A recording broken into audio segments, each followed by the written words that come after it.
के वचन में चलेंगे और आज का जो विषय है कि आप सभी परमेश्वर के लिए अनमोल हैं। आज का विषय क्या है कि हम सभी परमेश्वर के लिए अनमोल हैं। आप जितने भी आप सुन रहे हैं, जितने भी आप देख रहे हैं, आप सब परमेश्वर के लिए अनमोल हैं, परमेश्वर के लिए कीमती हैं। और हम परमेश्वर के लिए अनमोल क्यों हैं, कीमती क्यों हैं? इसलिए नहीं कि हम बहुत सुंदर हैं, इसलिए नहीं हम अच्छे पढ़े लिखे हैं, इसलिए नहीं कि हमारे अंदर कोई लियाकत है, इसलिए नहीं कोई टैलेंट है, कोई खूबी हमारे अंदर है, बल्कि आप इसलिए अनमोल हैं क्योंकि परमेश्वर आपसे प्रेम करता है। आप परमेश्वर के संतान हैं, इसलिए आप अनमोल हैं। परमेश्वर आपसे प्रेम करता है, इसलिए आप और हम अनमोल हैं।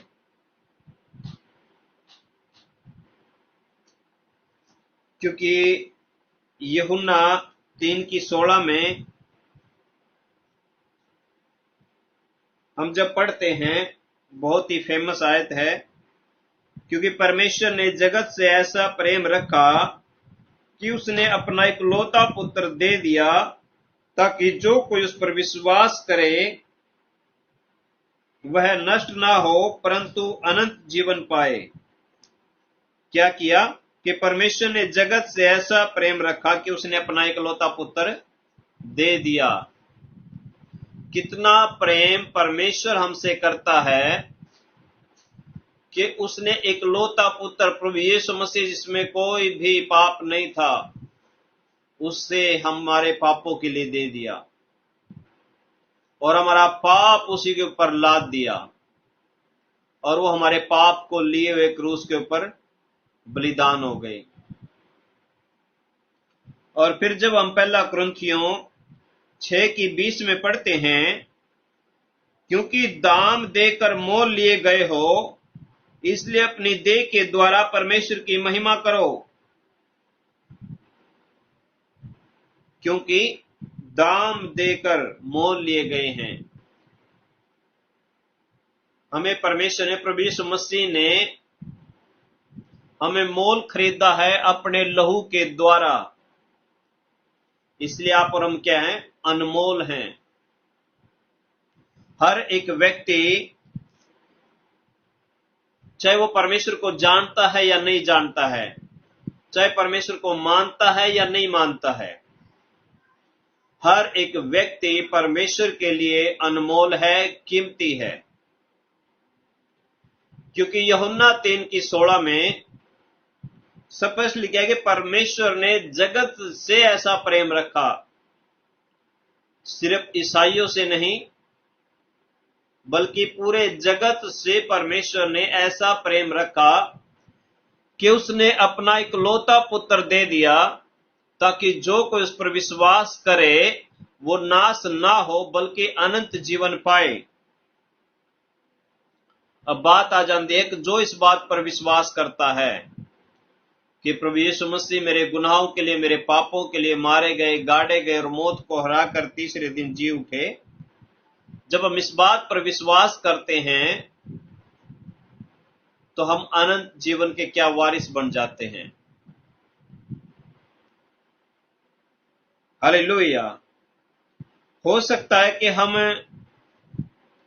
किसी और की नजर में अनमोल हो ना हो, लोगों की नजर में हो सकता हम अनमोल हो ना हो, अभी भी हो सकता है कि लोग हमें अच्छा ना समझते हो सकता हम सुंदर नहीं, हम सोचते सुंदर होते तो और ज्यादा अच्छा होता। हो सकता लोग हमारे ऊपर ताने मान रहे हो सकता किसी को भी हम पसंद ना लगते हों, लेकिन फिर भी परमेश्वर आपसे प्रेम करता है। आप परमेश्वर के लिए अनमोल हैं। किसी व्यक्ति के लिए अनमोल हो ना हो, किसी परिवार के लिए अनमोल हो ना हो, लेकिन हम परमेश्वर के लिए कीमती हैं। हम जैसे भी हैं वैसे ही परमेश्वर की नजर में हम अनमोल हैं। लोगों की नजर में हो सकता हमारी कोई वैल्यू ना हो, लोग हो सकता हमें तुच्छ समझते हो, कूड़ा समझते हो, करकट समझते हो, लेकिन परमेश्वर आपको विश्वास योग्य समझता है। परमेश्वर आपको अपना बेटा और आपको अपनी बेटी समझता है। कोई आपकी भावनाओं को समझे या ना समझे, कोई आपकी दुख मुसीबतों को समझे ना समझे, कोई आपकी समस्या को समझे ना समझे,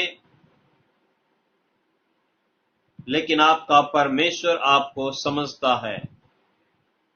और यही हमारे लिए सबसे बड़ी बात है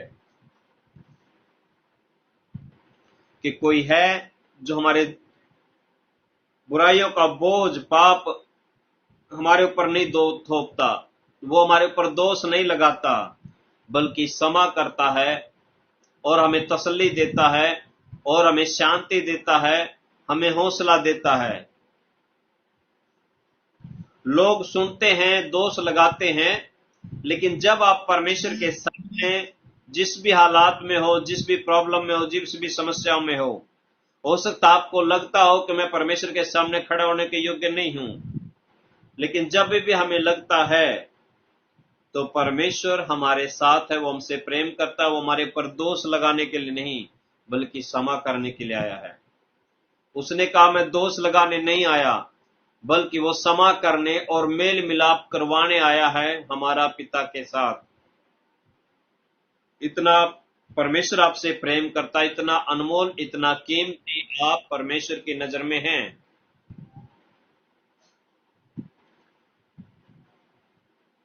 क्यों?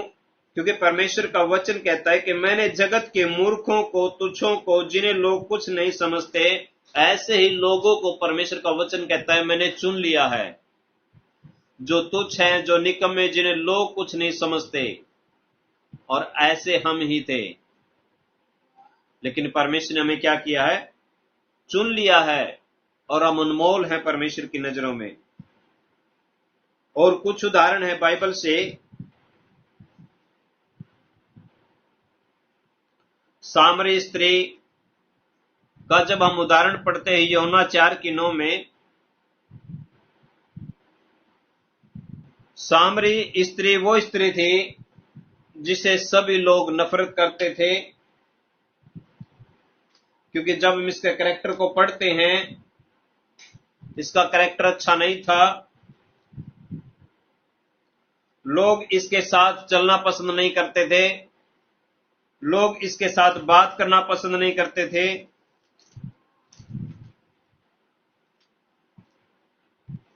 कोई भी इसे पसंद नहीं करता था।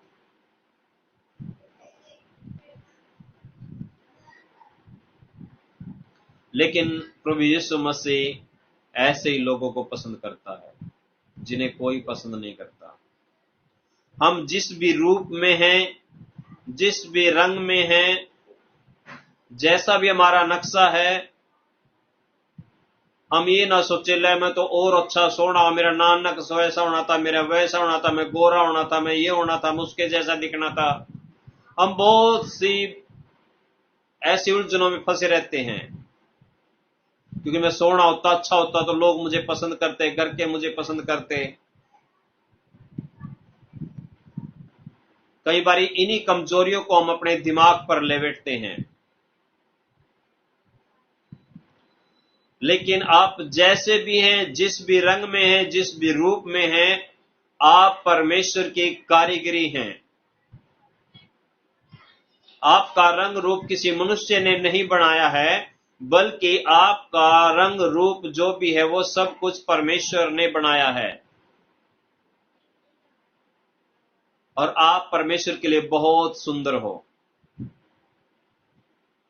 इसलिए अपनी तुलना दूसरों के साथ ना करें। आप अनमोल हैं परमेश्वर के लिए जैसे भी हैं, क्योंकि परमेश्वर आपसे प्रेम करता है।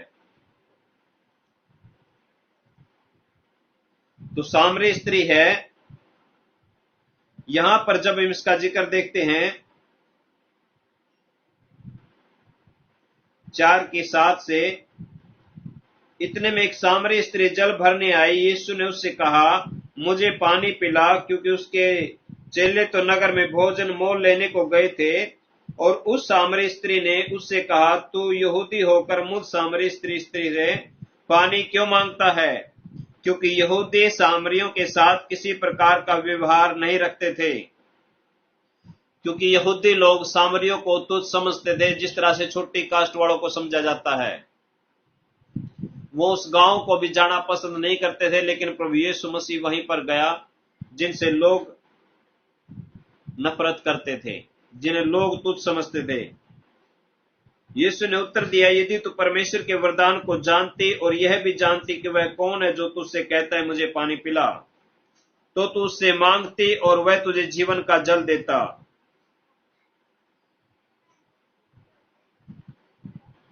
वह तुझे जीवन का जल देता। स्त्री ने उससे कहा, हे प्रभु, तेरे पास जल भरने को कुछ है भी नहीं और कुआं गहरा है, तो फिर वह वचन जीवन का जल तेरे पास कहां से आया? क्या तू हमारे पिता याकूब से बड़ा है, जिसने हमें यह कुआं दिया, और आप ही अपनी संतान और अपने पशुओं समेत इसमें से पिया? यीशु ने उसको उत्तर दिया, जो कोई यह जल पिएगा वह फिर प्यासा होगा, परंतु जो कोई जल उस जल में से पिएगा जो मैं उसे दूंगा, वह फिर कभी अंत काल तक प्यासा ना होगा। यहां पर जब हम 16 में देखते हैं, वो कहता है, यीशु ने उससे कहा, जा अपने पति को यहां बुला ला। स्त्री ने उत्तर दिया, मैं बिना पति की हूं। यीशु ने उससे कहा, तू ठीक कहती है, मैं बिना पति की हूं, क्योंकि तू 5 पति कर चुकी है, और जिसके पास अब तू है वह भी तेरा पति नहीं है। यह तूने सच ही कहा है। हालेलुया। तो क्या है, वो पहले इतने 5 पति कर चुकी थी, उसकी वजह से उसका कैरेक्टर खराब था। कोई भी, और ये दोपहर को पानी भरने के लिए आती है कुएं के ऊपर, अकेली होती है। जबकि गांव के अंदर हम देखते हैं, जब पानी भरने के लिए कुएं के ऊपर जाते थे तो शाम को इकट्ठा होकर जाती थी, जितनी भी लेडीज थी, सुबह जाती थी या शाम को जाती थी। दोपहर को बहुत कम जाती थी और इकट्ठे जुट होकर चलती थी। लेकिन ये जो लेडीज है, ये स्त्री है सामरी, ये दोपहर को अकेली जा रही है, क्योंकि कोई भी इसे अपने साथ रखना नहीं चाहता था। सब लोगों की नजर में, गांव की नजर में ये तुच्छ थी। लेकिन प्रभु यीशु मसीह ने क्या कहा कि तू मुझसे मांग तो मैं तुझे जीवन का जल दूंगा। परमेश्वर इसे क्षमा करता है, क्योंकि परमेश्वर इसे प्रेम करता है। हालेलुया। तो यहां पर जहां सब ने छोड़ दिया हो, हमें भी कई बार लगता है जो सब ने छोड़ दिया, हमें कोई हमारी सुनता नहीं है, कोई हमारी परवाह नहीं करता। लेकिन कोई है जो आपकी परवाह करता है, जो आपकी चिंता करता है, और वो है प्रभु यीशु मसीह। और उसका वचन यशायाह में क्या कहता है, हम पढ़ेंगे यशायाह 49 की 15 और 16।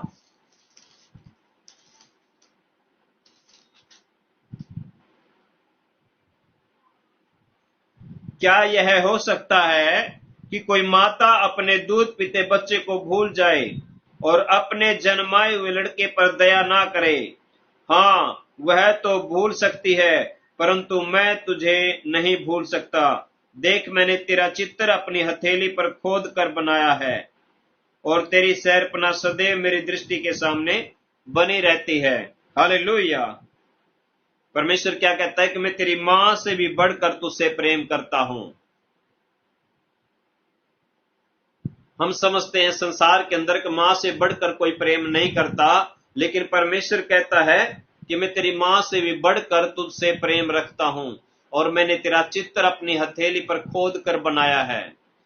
इसलिए आपका रंग, आपका रूप, आप कितने सुंदर है, वो सब कुछ प्रभु यीशु मसीह ने अपने हथेली पर बनाया हुआ है, और वो हमेशा आपको देखता रहता है, क्योंकि आपके लिए उसने अपने कीमती लहू को बहाया है। आपके और मेरे लिए वो क्रूस के ऊपर मारे गए, गाड़े गए हैं। ये बलिदान है उसके प्यार का। हालेलुया। क्योंकि कोई भी प्यार होता है बगैर बलिदान के प्यार नहीं है। और प्रभु यीशु मसीह हमसे प्रेम करता है, इसलिए उसने अपने आप का बलिदान कर दिया हमारे लिए। इसलिए कभी भी हम अपने जीवन के अंदर निराश ना हो। ये मत समझे वो मुझे समझ नहीं रहा है या वो मुझे समझ नहीं रही है। घर का, परिवार का, रिश्तेदार, कोई भी, यहां तक कि पति, पत्नी, बच्चे, जब लगे कोई मुझे नहीं समझ रहा है, लेकिन कोई है जो आपको समझ रहा है, और वो है परमेश्वर जो आपसे प्रेम करता है। आप उससे बातचीत करें, वो आपको कभी अकेला नहीं छोड़ेगा। उसने कहा अपने वचन में, मैं तुम्हें कभी अनाथ नहीं छोड़ूंगा, मैं सदा तुम्हारे साथ हूं। वो हमेशा हमारे साथ है, क्योंकि आप उसके लिए अनमोल हैं, कीमती हैं।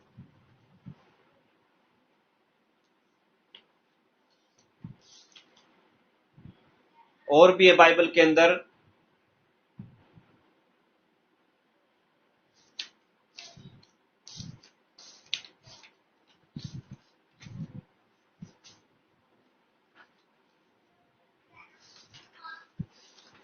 और है पतरस अनपढ़ व्यक्ति जो कि मच्छी पकड़ने वाला था। इतनी बदबू उसके अंदर से आती है कि कोई भी ऐसे व्यक्ति को अपने पास भी खड़ा करना नहीं चाहेगा, क्योंकि मच्छियों में से बहुत बदबू आती है।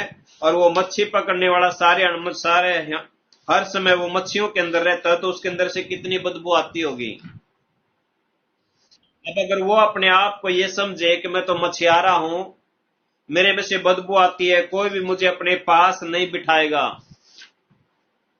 कोई भी मेरे पास बैठकर खाना नहीं खाएगा, लेकिन वो राजाओं का राजा, वो प्रभुओं का प्रभु, वो सारे जहान और सारी सृष्टि का बनाने वाला परमेश्वर, वो हमारे साथ बैठना चाहता है, वो हमारे साथ खाना खाना चाहता है, वो हमारे साथ मुलाकात करना चाहता है। हालेलुया। और पतरस ने भी क्या कहा, प्रभु यीशु मसीह ने पतरस से कि मेरे पीछे हो ले। और वो प्रभु यीशु मसीह के साथ साथ रहा, जिसके अंदर से बदबू आती थी। जब मसीह में हम आते, हमारे अंदर भी बहुत सा कुछ था, लेकिन परमेश्वर ने क्या कहा, उसने हमारे पापों को नहीं देखा, हमारी गलतियों को नहीं देखा। उसने कहा मैं दोष लगाने नहीं, बल्कि मैं क्षमा करने के लिए आया हूं। और प्रभु यीशु मसीह क्षमा करने के लिए हमें आए हैं, अपने हृदय से लगाने के लिए हमें आए हैं, क्योंकि हम अनमोल हैं, हम कीमती हैं। हालेलुया। और क्या है कि हो सकता है तुम मुझे नहीं जानते, पर मैं तुम्हारे विषय में सब कुछ जानता हूं। हम हो सकता अभी परमेश्वर के बारे में इतना नहीं जानते कि परमेश्वर मेरी कितनी चिंता करता है, परमेश्वर मेरी कितनी परवाह करता है, परमेश्वर हर समय मेरे साथ रहता है, वो हर समय मुझे देखता रहता है। अपनी हथेली पर उसने मुझे मेरा चित्र बनाया है, और वो कभी भी मुझे नहीं छोड़ेगा। इतना कुछ हम शायद ना जानते हो, लेकिन परमेश्वर आपकी हर एक बात को जानता है, हर एक कमजोरी को जानता है। आप जिस समस्या से गुजर रहे हैं वो सब कुछ आपके जानता है। और ये जब देखेंगे तो भजन संहिता 139 का 1 और 2 में है, मैं तेरे उठने और बैठने को जानता हूं, और तेरे विचारों को दूर से ही समझ लेता हूं। भजन संहिता 139 का 2 कि मैं तेरे उठने और तेरे बैठने को जानता हूं, और जो हम सोच रहे हैं, जिस टेंशन में, जिस प्रॉब्लम में हम हैं, परमेश्वर दूर से वो सब कुछ जानता है। मैं तेरे सारे चाल चलन को जानता हूं। भजन संहिता 139 का 3 मेरे पास तेरे सिर के बाल की भी गिनती है। यानी कि हम कुछ भी परमेश्वर से छिपे नहीं हैं। परमेश्वर इतना प्रेम हमसे करता है, इतने महत्वपूर्ण हैं हम परमेश्वर की नजरों में।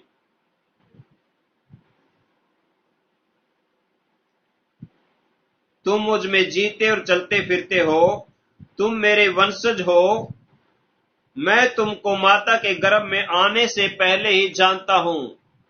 उस समय हम अपनी मां के गर्भ में भी नहीं आए थे। उस समय से परमेश्वर हमको क्या करता है? जानता है। यिर्मयाह 1:4-5 में लिखा है, और मैंने तुमको सृष्टि को रचते समय ही चुन लिया था। जैसे सृष्टि रची उसी समय परमेश्वर ने आपको और मुझे चुन लिया था। हमारा रंग रूप कैसा होगा, हम कहां पर पैदा होंगे, किस जगह पे पैदा होंगे, किस खानदान में पैदा होंगे, हमारे माँ बाप कौन होंगे, ये सब कुछ परमेश्वर ने पहले ही प्लान बना लिया था। हम कोई एक्सीडेंट नहीं है, कोई दुर्घटना नहीं, हम अचानक नहीं आ गिर पड़े हैं, बल्कि परमेश्वर के प्लान के अनुसार परमेश्वर ने हमें भेजा है। भजन संहिता 139 की 15 और 16, तुम्हारी रचना कोई भूल नहीं है, क्योंकि जैसे भी तुम्हारे बेडोल शरीर को रचा गया था वह मेरी पुस्तक में लिखा गया है। हालेलुया। तुम्हारी रचना कोई भूल नहीं है। हो सकता जहां हमें पैदा होना था वहां हम नहीं हुए, और कहीं और पर अगर हमें अपने आप पर यह लगता कि नहीं, मैं तो अच्छे खानदान में, अच्छे घराने में, अच्छी जगह, ऐसी जगह पर होना था, लेकिन हमारी क्या है, ये कोई हमारी प्लानिंग नहीं, परमेश्वर की प्लानिंग है कि तुम्हारी रचना कोई भूल नहीं है, क्योंकि जैसे भी तुम्हारे बेडोल शरीर को रचा गया था वह मेरी पुस्तक में है। हमारा जैसा कैसा रंग होगा, कहां पर पैदा होंगे, कब पैदा होंगे, पूरा समय, टाइम टेबल सब परमेश्वर के पास फिक्स है। मैंने ही निश्चय किया था कि किस समय तुम्हारा जन्म होगा और तुम कहां रहोगे। प्रेरितों के काम 17:26। तुम्हारी रचना अद्भुत और भयानक रीति से की गई है। मैंने ही तुझको तेरी माता के गर्भ में तुझको रचा था। भजन संहिता 139 की 13-14। मैंने ही तुझको तेरे जन्म के दिन तेरी माता के गर्भ से निकाला। यानी कि जब हम पैदा हुए तो कौन है? परमेश्वर ही है जिसने हमें धरती पर भेजा है। मैंने ही तुझको तेरे जन्म के दिन तेरी माता के गर्भ से निकाला था। भजन संहिता 71 की 6। और जो लोग मुझको नहीं जानते हैं उन लोगों ने मेरा गलत प्रदर्शन किया है। अब जो लोग परमेश्वर को नहीं जानते, और कुछ हैं जो कि दोष लगाने के लिए पढ़ते हैं, कुछ न कुछ करने के लिए पढ़ते हैं, या कुछ है वचन को अपनी तरह से तोड़ मरोड़ कर जैसा उनको अच्छा लगता वैसा करते हैं। यहां पर लिखा कि जो लोग मुझको नहीं जानते थे उन लोगों ने मेरा गलत प्रदर्शन किया है। जिस तरह से अब कोई कहता अंग्रेजों का धर्म है, कोई कहता वहां का धर्म है, कुछ कुछ लोग बोलते हैं, लेकिन परमेश्वर ने कोई धर्म जाति नहीं बनाई। परमेश्वर ने मनुष्य को बनाया, और परमेश्वर मनुष्य से प्रेम करता है, चाहे वो किसी भी धर्म का हो, किसी भी जाति का हो। मैं तुझसे दूर नहीं हूं और ना ही मैं क्रोधी हूं, वरन मैं तो प्यार का ही पूर्ण और प्रतिरूप हूं। पहला यूहन्ना 4:16। यह मेरी इच्छा कि अपना प्रेम तुझ पर बहुतायत से उड़ेल दूं, यह केवल इसलिए कि तुम मेरी संतान हो और मैं तुम्हारा पिता हूं। पहला यूहन्ना 3:1। मैं तुमको उससे बहुत अधिक देता हूं जो तेरे पिता ने तुझको दिया है। हालेलुया। परमेश्वर उससे बढ़कर हमें देता है जो हमारे माँ बाप ने हमें दिया है। हालेलुया। क्योंकि सबसे ज्यादा अनमोल क्या हमारे लिए सांस है, कोई भी नहीं दे सकता। ये परमेश्वर हमें देता है, अनमोल है, इसकी कोई कीमत नहीं लगती। अगर आज हम धरती के ऊपर जीवित हैं तो ये परमेश्वर का अनुग्रह है। परमेश्वर इसकी कोई कीमत हमसे नहीं लेता। और जितनी भी आशीष हमें मिलती है वो परमेश्वर की ओर से, जिसकी कोई परमेश्वर हमसे कीमत नहीं लेता।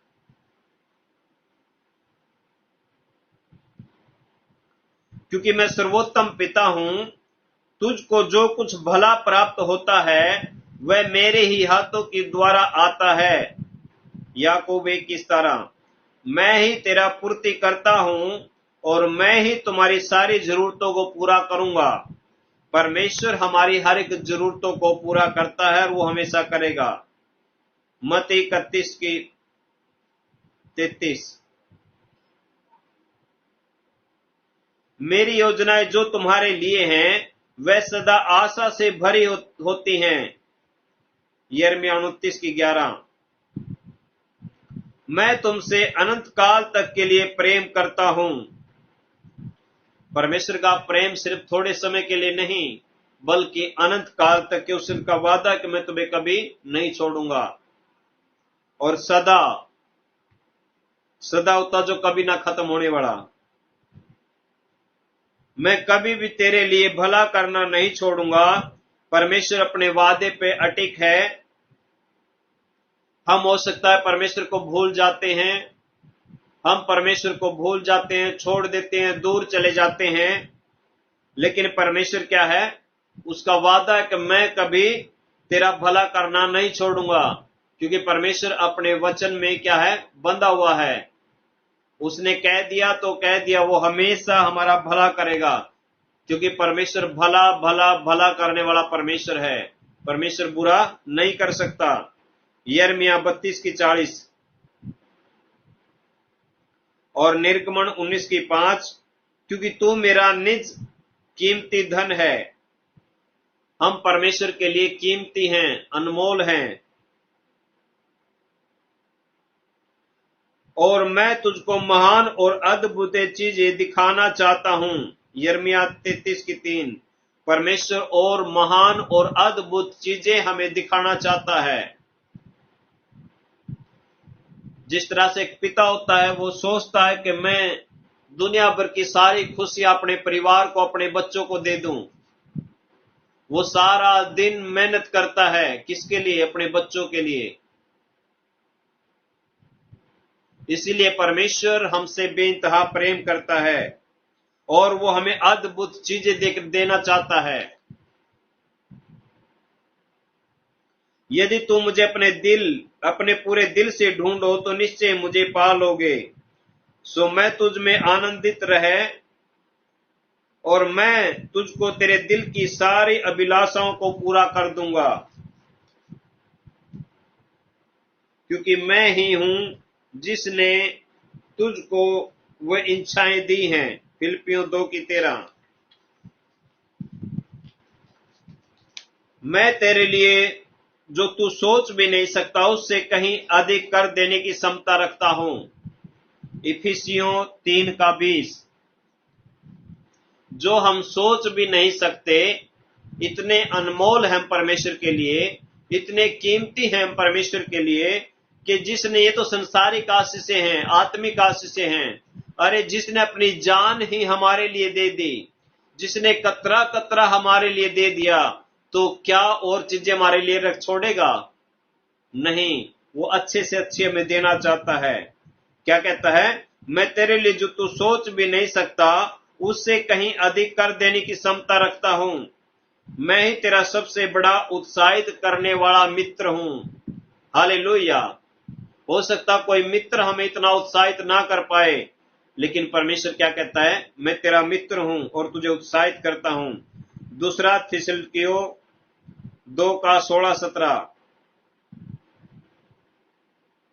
और दूसरा कुरिन्थियों 1:3-4, मैं ही वह पिता हूं जो तेरे दुखों में तुझको सांत्वना देता हूं, तसल्ली देता हूं, हौसला देता हूं। जब हम दुखों से गुजरते हैं तो परमेश्वर अपने वचन के द्वारा हमें हौसला देता है, अपनी तसल्ली देता है कि मत डर, मैं तेरे साथ हूं।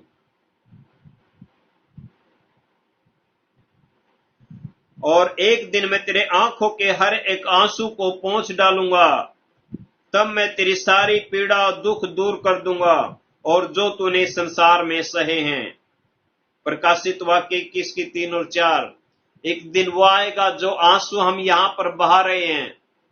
हो सकता प्रभु में चलते चलते भी बहुत सी प्रॉब्लम, बहुत से दुख हमारे जीवन में आते हैं, बहुत सी समस्याओं का सामना करना पड़ता है, बहुत से सताव का सामना करना पड़ता है, लेकिन परमेश्वर क्या है, एक दिन में वो सारे आंसू पोंछ डालूंगा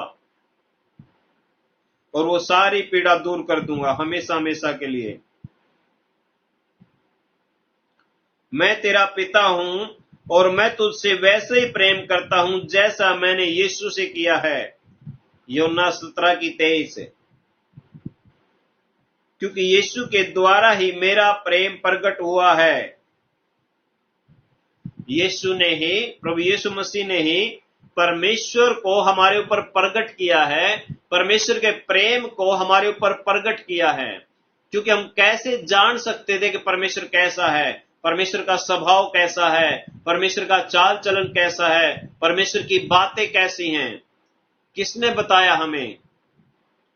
प्रभु यीशु मसीह ने प्रकट करके दिखाया परमेश्वर के प्रेम को, कैसा परमेश्वर का प्रेम होता है। उसने हमें वैसा ही प्रेम करके दिखाया और उसने कहा भी, जिसने मुझे देखा उसने पिता को देखा। क्योंकि अगर हम पिता को देखना चाहते हैं, परमेश्वर को देखना चाहते हैं, तो हम प्रभु यीशु मसीह को देखेंगे तो परमेश्वर आपको नजर आएगा। क्योंकि प्रभु यीशु मसीह ने ही परमेश्वर को प्रकट किया है हमारे ऊपर।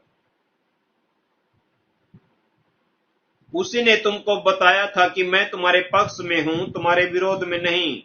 रोमियो 8:31। मैं बताना चाहता हूं कि तुम्हारे पापों को नहीं गिन रहा, क्योंकि यीशु मरा कि हम दोनों का मिलाप हो सके। परमेश्वर क्या कहता है कि मैं तुम्हारे पापों को नहीं गिन रहा हूं, बल्कि प्रभु यीशु मसीह इसलिए आए हैं ताकि वो हमारे पापों को क्या करे, धो दे। दूसरा कुरिन्थियों 5:18-19।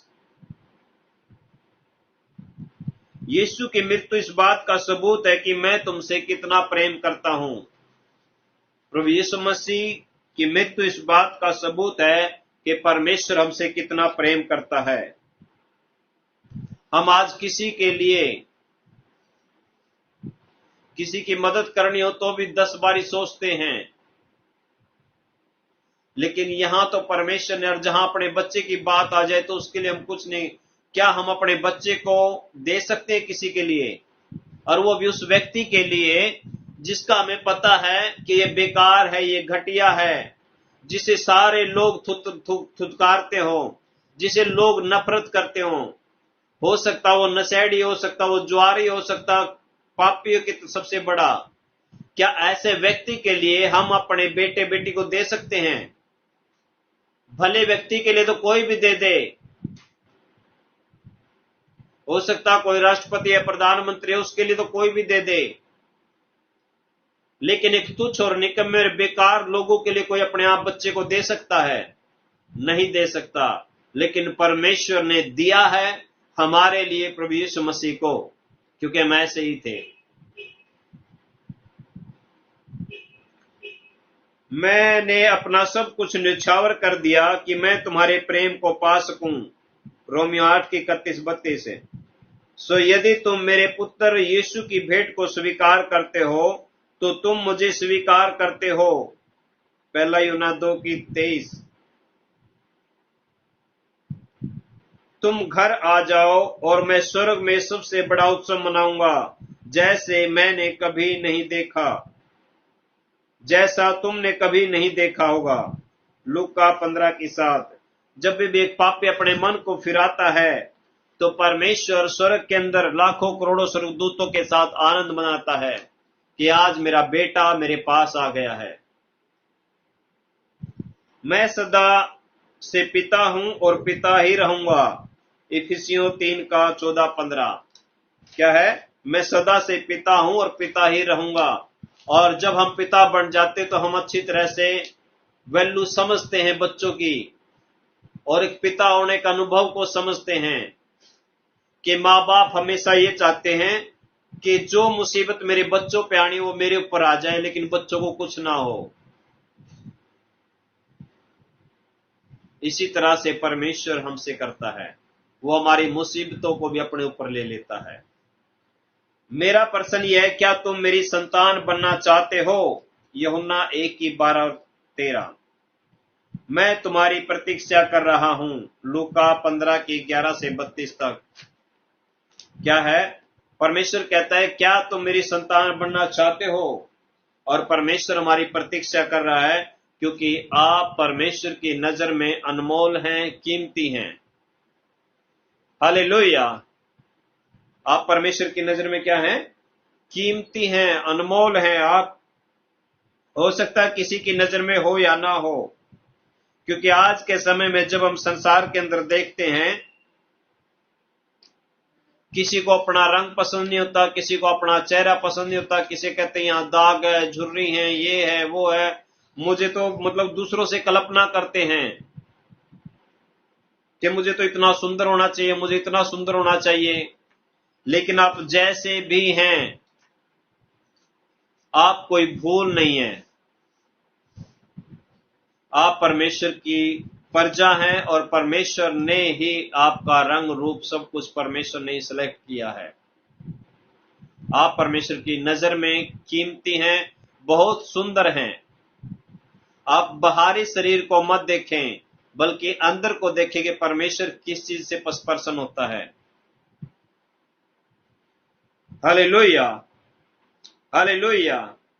परमेश्वर सबसे प्रेम करता है। एक कब्र में पड़ा हुआ व्यक्ति है, मरकुस 4:13, 5:1-13 तक है। यहां पर उसके अंदर दुष्ट आत्माएं आती हैं, और उसके भाई बंद रिश्तेदार सब लोग, क्योंकि जब उसके अंदर दुष्ट आत्माएं आती थी तो वह कभी अपने आप को आग में घेर लेता था, कभी किसी को मारने के लिए भागता था। इस तरीके से बहुत सी दुष्ट आत्माएं उसके अंदर आ जाती थी। तो लोगों ने, परिवार के लोगों ने और सब ने डिसाइड कर लिया कि इसे गांव से कहीं दूर जाकर इसे एकांत में छोड़ दिया जाए, बेलों के साथ बांध कर, ताकि किसी को डिस्टर्ब ना करे। और उन्होंने उसको लिया और एक झील के परली पार एक कब्रिस्तान है, उस कब्रिस्तान में उसको छोड़ दिया। उसके बेले बुले सब कुछ बांध बूंद कर। वहां कोई उससे मिलने वाला, कोई झुलने वाला, कोई वहां पर नहीं है।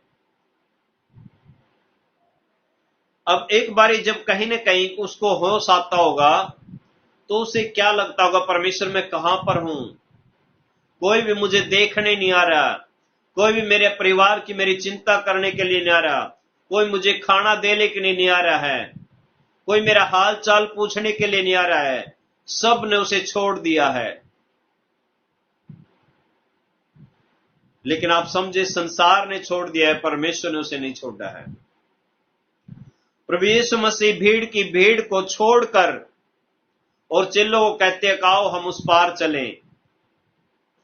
वो हजारों लोग की भीड़ में प्रचार करा, हजारों लोगों को छोड़कर सिर्फ एक उस व्यक्ति को जिसे कोई नहीं देख रहा, उसे देखने के लिए, उसे आजाद करने के लिए प्रभु यीशु मसीह जाता है और उसे वहां से आजाद करता है। इसलिए परमेश्वर हमसे बेइंतहा प्रेम करता है। हम जैसे भी रंग रूप में हैं, जिस भी परिवार में हैं, हो सकता हमें शिकायत रहती है, हम तो बहुत गरीब परिवार में शादी होगी, हो सकता हमें शिकायत रहती है, हम तो बहुत गरीब परिवार से हैं, हम तो अच्छे बड़े राजमहल में होने चाहिए थे, हम तो अच्छे खानदान में होने चाहिए थे, हम तो ऊंची जाति में होने चाहिए थे। लेकिन आप जहां भी हैं, वहां परमेश्वर ने आपको चुनकर भेजा है।